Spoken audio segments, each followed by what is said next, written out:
Bienvenidos a Sabiduría para el Corazón. El doctor Stephen David, pastor de la Iglesia Colonial y presidente del Seminario Teológico Shepherds, nos invita a conocer más de la Palabra de Dios. Con Biblia en mano, acompáñenos en el estudio de hoy.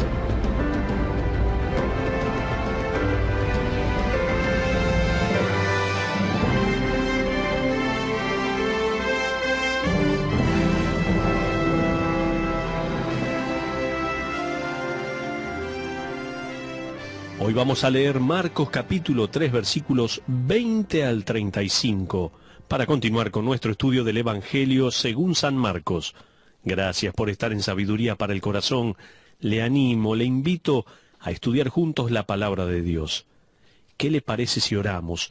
Antes de indagar en la palabra de Dios, vamos a orar para que Dios nos hable. Padre, te alabamos y te damos muchas gracias porque podemos estar delante de ti en este momento y juntos queremos escuchar de tu palabra.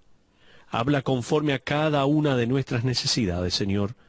Tú sabes de la manera en que necesitamos de ti, y tú puedes hablarnos a cada uno en particular. Te alabamos y te damos gracias en el nombre de Cristo Jesús. Amén. Como decía, vamos a leer en Marcos capítulo 3, versículo 20 en adelante. Dice la palabra de Dios así: y se agolpó de nuevo la gente, de modo que ellos ni aún podían comer pan. Cuando lo oyeron los suyos, vinieron para prenderle, porque decían: está fuera de sí. Pero los escribas que habían venido de Jerusalén decían que tenía a Belcebú, y que por el príncipe de los demonios echa fuera a los demonios. Y habiéndolos llamado, les decía en parábolas: ¿cómo puede Satanás echar fuera a Satanás? Si un reino está dividido contra sí mismo, tal reino no puede permanecer. Y si una casa está dividida contra sí misma, tal casa no puede permanecer. Y si Satanás se levanta contra sí mismo y se divide, no puede permanecer, sino que ha llegado su fin. Ninguno puede entrar en la casa de un hombre fuerte y saquear sus bienes, si antes no le ata, y entonces podrá saquear su casa. De cierto os digo que todos los pecados serán perdonados a los hijos de los hombres, y las blasfemias cualquiera que sea. Pero cualquiera que blasfeme contra el Espíritu Santo no tiene jamás perdón, sino que es reo de juicio eterno. Porque ellos habían dicho: tiene espíritu inmundo. Vienen después sus hermanos y su madre, y quedándose afuera, enviaron a llamarle. Y la gente que estaba sentada alrededor de él le dijo: tu madre y tus hermanos están afuera y te buscan. Él les respondió diciendo: ¿quién es mi madre y mis hermanos? Y mirando a los que estaban sentados alrededor de él, dijo: he aquí mi madre y mis hermanos, porque todo aquel que hace la voluntad de Dios, ese es mi hermano y mi hermana y mi madre. Hoy vamos a ver el tema que denominé el pecado imperdonable. Uno de mis personajes favoritos también es Winston Churchill. El otro día estaba escuchando al doctor Sitting, expresidente del Instituto Bíblico Moody, y él estaba contando una historia de cómo Churchill era malentendido por muchos. De hecho, la gente o lo amaba o lo odiaba. Una mujer que era de sus archienemigos se le acercó y le dijo: señor Churchill, si yo fuera su esposa, le pondría veneno en el té. Churchill ni siquiera pestañeaba y le respondió: señora, si usted fuera mi esposa, yo me lo tomaría. Cuando miramos a una persona como Jesucristo, necesitamos entender que Él era completamente malentendido y mal interpretado por los demás. Ahora, déjeme avanzar en nuestro estudio en el día de hoy y veamos los líderes religiosos que continúan acusándolo. En tercer lugar, déjeme mostrarle no solamente cómo comenzamos este estudio diciendo y mencionando que la multitud seguía creciendo. No solamente quiero marcar que la familia de Jesús seguía sin comprender lo que el Señor estaba haciendo, sino que también los líderes religiosos seguían acusando a Jesús. Fíjese lo que dice Marcos 3, 22 al 30. El versículo 22 dice, pero los escribas que habían venido de Jerusalén. Estos escribas habían viajado más de 150 kilómetros para venir y darle su veredicto, y ese es, según Marcos 3:22, decían que tenía a Belcebú, y que por el príncipe de los demonios echaba fuera a los demonios. En otras palabras, él tiene al señor de la casa, su poder es el príncipe de los demonios. Uno de los problemas que Jesús les había dado era el hecho que exorcizaba demonios. En los escritos de los escribas, eso era prueba de que uno tenía el poder de Dios. Solo alguien que tenía el poder de Dios podía quitar un espíritu malo de una persona. Y según la narración de Lucas, en Lucas capítulo 12, justo antes de que el escriba diga esto, Jesucristo había quitado un demonio. Así que él los arrincona al hacer esto. Ellos no pueden negarlo, pero en vez de atribuirlo al poder de Dios, ellos dicen que Jesús tiene el poder de Satanás mismo, que está poseído y no solo con un demonio, sino con la persona misma de Satanás. Fíjese la manera en que Jesús les responde a ellos. Él dice, ¿cómo puede Satanás echar fuera a Satanás? Si un reino está dividido contra sí mismo, tal reino no puede permanecer. Y si una casa está dividida contra sí misma, tal casa no puede permanecer. En otras palabras, Jesús les dice, despierten, tengan sentido común. Si el poder me lo da Satanás, ¿por qué voy a quitar un demonio? No tiene sentido lo que están diciendo, estaría dividiendo mis esfuerzos. Luego, él ilustra esto un poco más, en Marcos 3:27, diciendo prácticamente, miren, si un ladrón entra a una casa, no puede robar hasta que no ata al dueño. Jesucristo está diciendo, estoy invadiendo el territorio de Satanás, pero para poder hacerlo debo ser más fuerte que él. ¿No ven que tengo el poder de Dios? ¿No se dan cuenta? ¿No quieren reconocerlo?, le está diciendo el Señor. Pero estos líderes religiosos se rehúsaron a ver. De hecho, ellos rechazaron 3 testigos. Permítame dárselos antes de que nos pongamos a hablar del pecado imperdonable. El primer testimonio que los líderes religiosos rechazaron fue el del Padre. Estos hombres estuvieron presentes cuando desde el cielo se escuchó, tú eres mi Hijo amado, en ti tengo complacencia. Estos líderes religiosos escucharon estas cosas, pero las rechazaron. En segundo lugar, rechazaron el testimonio de las palabras y las obras de Cristo. En Marcos 2:10, Jesucristo mostró su poder sobre los demonios. Él cumplió profecía tras profecía, pero ellos rechazaron el testimonio de Cristo. Qué lamentable, ¿no? En tercer lugar, ellos rechazaron el testimonio del Espíritu Santo. Permítame darle 2 pensamientos al respecto. La función del Espíritu Santo en aquella época y ahora es doble. Revelar la verdad de Dios a hombres y mujeres, Él es quien revela la verdad, y permitir que un individuo reconozca la verdad al verla. Jesucristo estaba allí literalmente frente a estos líderes haciendo milagros visibles y palpables que sólo se podían atribuir al poder de Dios. El Espíritu Santo permitía que estos hombres reconocieran la verdad. Ellos la conocían y aún así la rechazaron en vez de recibirla. Qué lamentable, ¿no? El Espíritu Santo tiene una obra poco usual en nuestras vidas. Si usted no tiene a Cristo, la obra del Espíritu es convencerle, probar en su corazón que usted necesita a Cristo. Usted puede ignorarlo y rechazarlo o aceptarlo. El Espíritu Santo está obrando, inclusive en este mismo momento, se lo puedo asegurar. Leí la historia de un hombre llamado Webster. Él era un erudito de renombre en Europa. El doctor Webster asesinó a alguien y fue arrojado a uno de los peores calabozos de Francia. 3 días después, él llamó al carcelero y le dijo, por favor, saque al hombre de la celda de al lado y póngalo en otra parte. Él repite toda la noche, el doctor Webster es un asesino, el doctor Webster es un asesino, el doctor Webster es un asesino. El carcelero lo miró y le respondió: Señor, esa celda está vacía, usted es el único prisionero aquí. Nadie me dijo a mí que necesitaba a Jesucristo.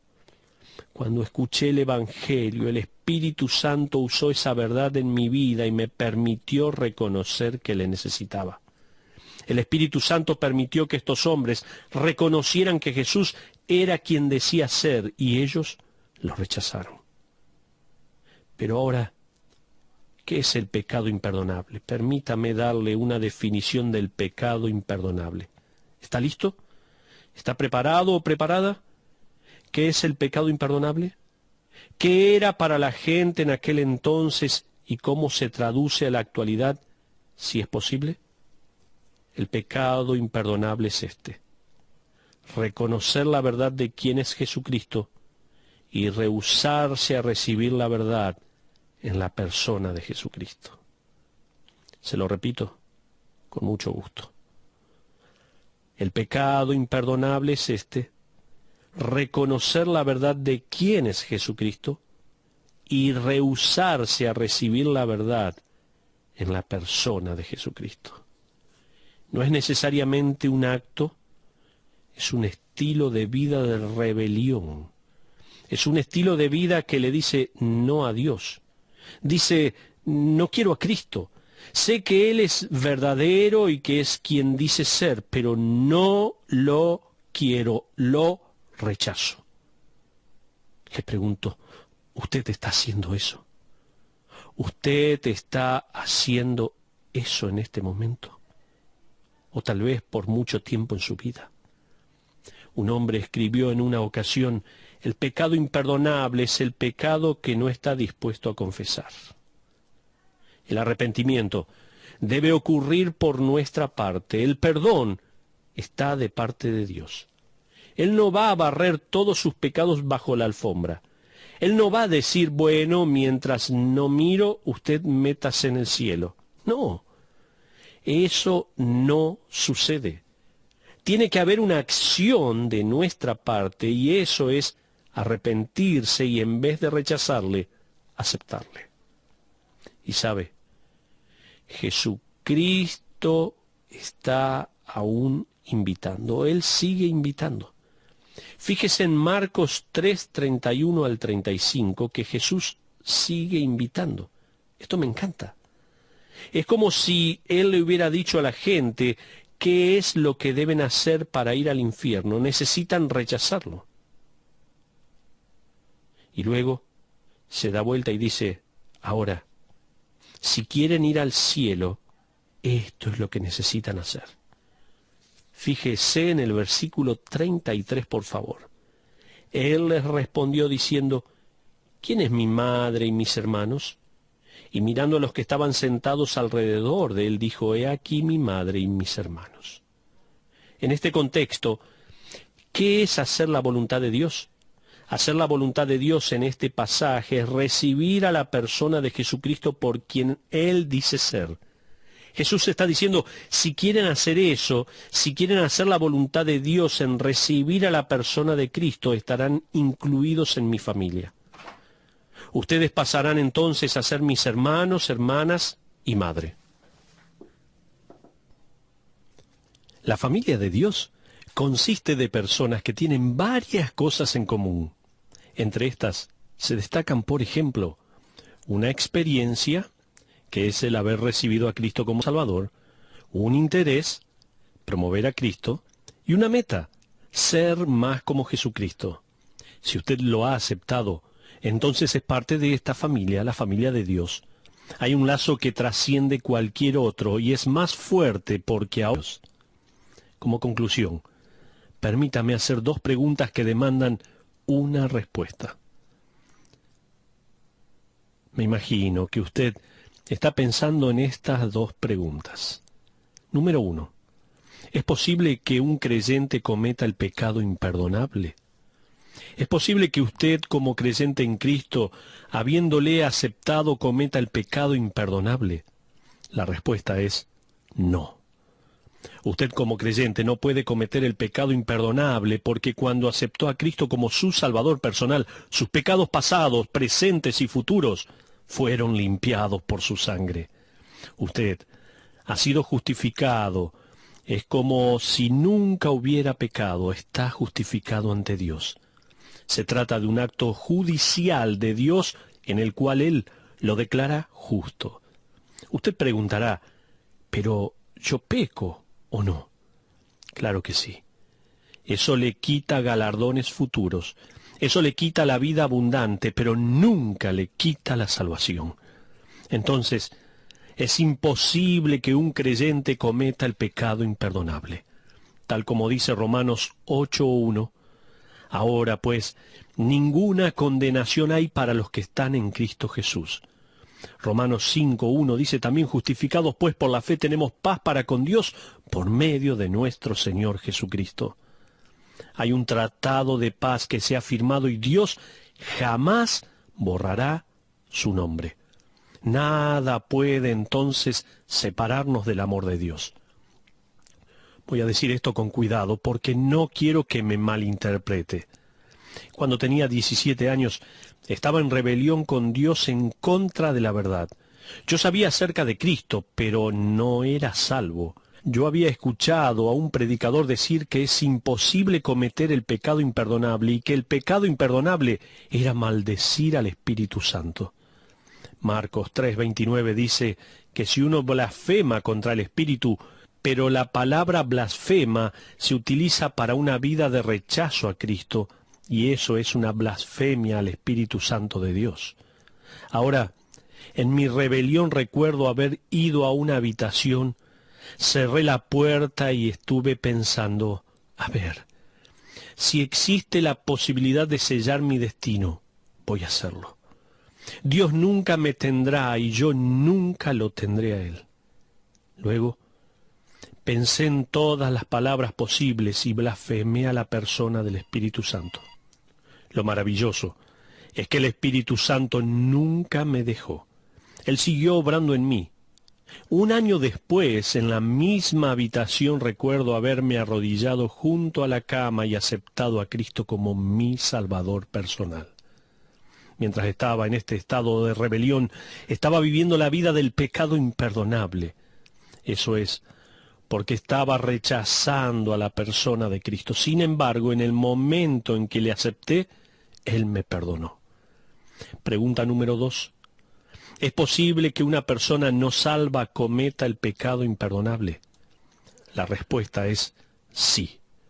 Es imperdonable siempre y cuando usted se rehúse a arrepentirse. Mi amigo, mientras usted esté con vida, puede acudir a Cristo y ser perdonado. Tal como leemos en Juan 6:37, al que a mí viene, no le echo fuera. Hace poco leí una historia trágica de un hombre que había cometido varios crímenes. De hecho, se trataba de un asesino serial. Él fue encarcelado y luego condenado a la silla eléctrica. Sin embargo, su hermano era un político muy poderoso en ese pueblo y también era muy rico. Así que en la última hora que este hombre tenía de vida, su hermano le consiguió un perdón del Estado.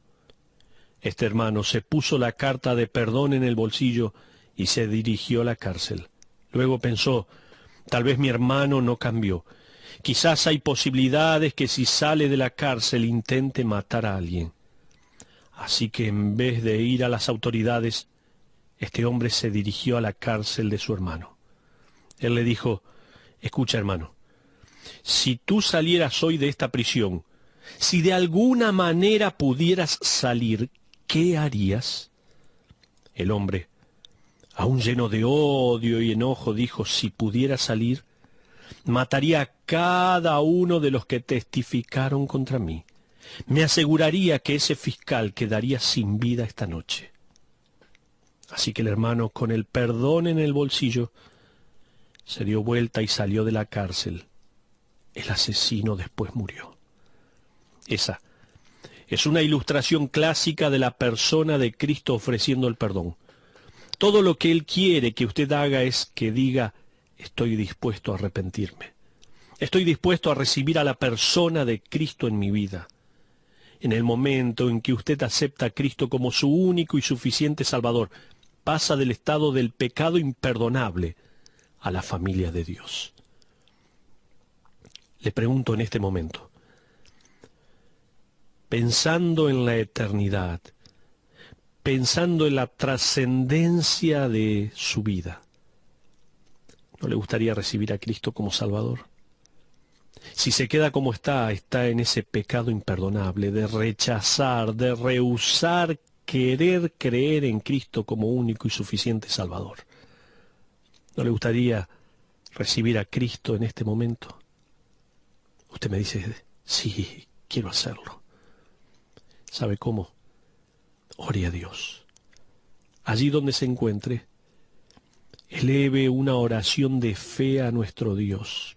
Pídale perdón por todos sus pecados y Él va a limpiar sus pecados pasados, presentes y futuros, como dije. Reciba a Cristo como único y suficiente Salvador.